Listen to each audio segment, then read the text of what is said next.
Notre secours est dans le nom du Seigneur qui a fait le ciel et la terre. Deutéronome chapitre 3, et nous continuons avec cette introduction dans le Deutéronome à parler des grands principes de la vie spirituelle que Moïse, avec son talent pédagogique, nous décrit à l'aide de ce récit de l'histoire du peuple hébreu. On a parlé du paradis à travers le thème de la Terre Sainte, on a parlé du désir de s'installer, de prendre sa place sous le soleil. Qu'est-ce que ce chapitre nous réserve ?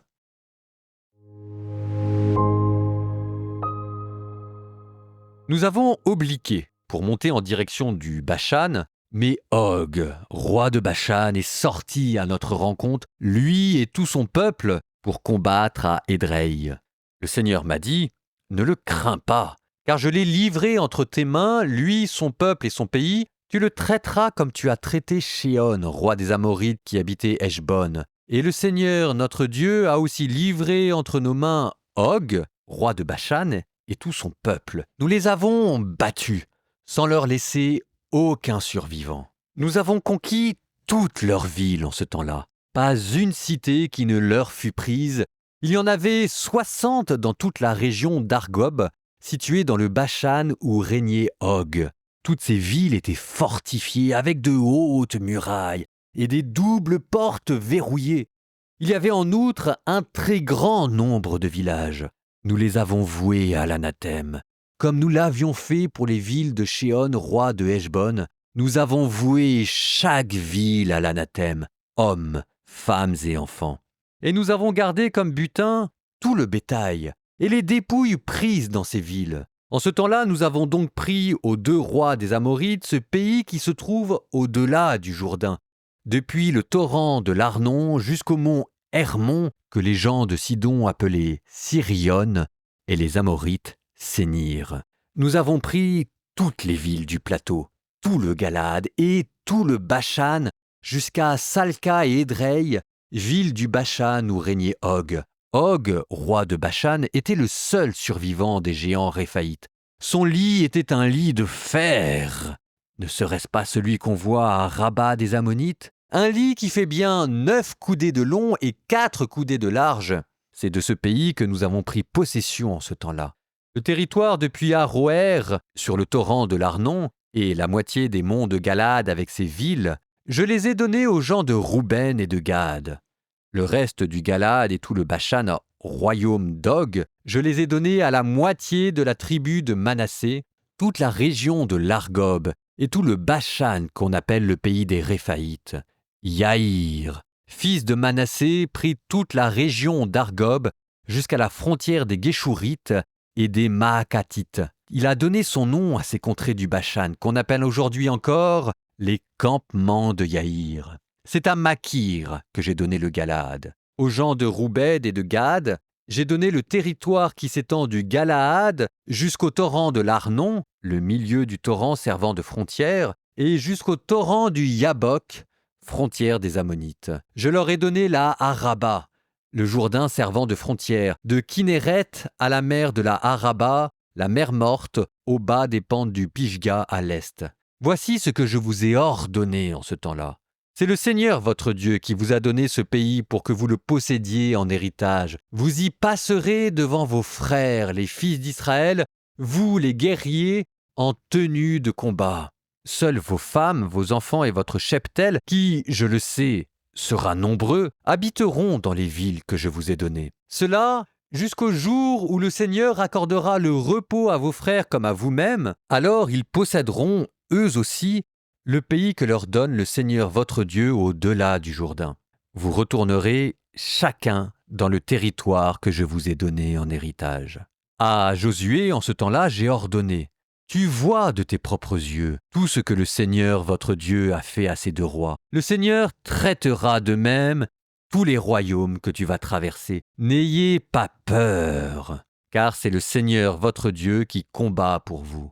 J'ai imploré le Seigneur en ce temps-là. Seigneur bon Dieu, c'est toi qui as commencé à montrer à ton serviteur ta grandeur et la force de ta main. Y a-t-il au ciel et sur la terre un Dieu dont les œuvres et la puissance égalent les tiennes? Permets-moi, je t'en prie, de passer et de voir le bon pays d'au-delà du Jourdain, cette belle montagne et le Liban.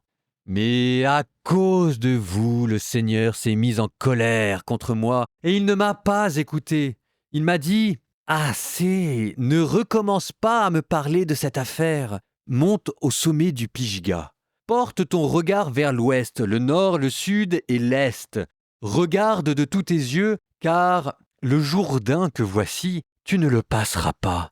Donne tes ordres à Josué, fortifie-le et affermis-le, car c'est lui qui passera le Jourdain à la tête de ce peuple. C'est lui qui les mettra en possession de leur héritage, ce pays que tu vois. » Alors, nous sommes restés dans la vallée, en face de Beth Péor.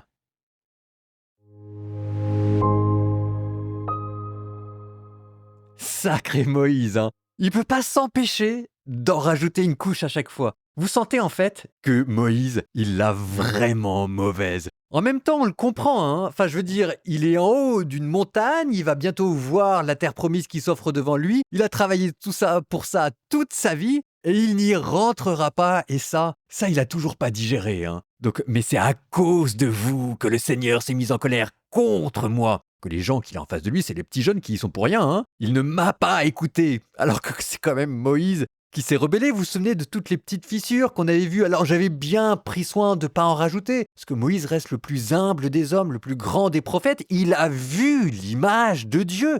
Il a vu l'image de Dieu, il a vu la stature du Fils de l'homme et il en a fait le décalogue. Donc c'est pas rien. Mais quand même, là, quand il est en train de râler, ah là là, les vieux sont extraordinaires. Faites attention, parce que les jeunes d'aujourd'hui sont les vieux de demain. Alors prenons les choses différemment à la gloire de Moïse. Ici, vous avez un thème mystique. Ah, j'ai lâché le mot. Il y a un thème mystique sous-jacent qui est la purification de la mémoire. Quand on progresse dans la prière et qu'on se rapproche de Dieu, il y a la purification de l'imagination, la purification des sens, la purification de l'esprit, la purification de la mémoire. Saint Jean de la Croix en parle, Thérèse d'Avila en parle. C'est une purification intérieure qui vise à libérer l'âme des entraves, de l'attachement et des blessures passées. Comment est-ce qu'on gère ses propres traumatismes? Là, c'est Moïse qui essaye de gérer son propre traumatisme, le fait de ne pas pouvoir rentrer dans la terre promise, et on a tous les nôtres. La purification de la mémoire, c'est être capable de se rappeler les expériences passées, bonnes ou mauvaises, mais de manière à ce que cela ne nous entrave pas pour le futur, et au contraire, que nous puissions vivre dans la liberté et dans la